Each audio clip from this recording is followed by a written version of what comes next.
Akala ko meron akong ibang lyrics na maririnig, pero okay. Hindi nga pala pwede sa TV yung isang lyrics na yun. Nabigyan mo naman ng justice ang ere. Salamat sa performance. Salamat, sir. Thank you po. Yun din ang worry ko. Di ba kinukwento ko sa iyo pag kinakanta yun ng mga anak ko, sinasaway ko, ano ba yan? Bakit gumaganyan kayo?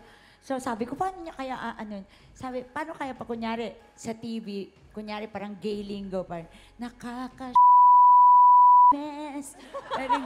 Pwedeng ganun siguro.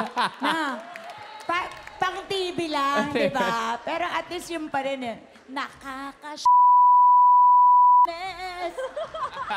Ganon, Day. Well, Kyle, ang ganda ng rendition mo, niyang ere na yan. Di ba? Nakaka-mess talaga.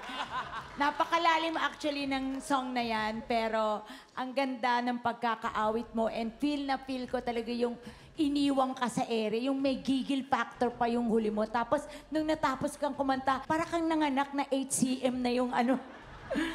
Parang nanganak siya na 8cm na, tapos biglang lumabas sa yung bata.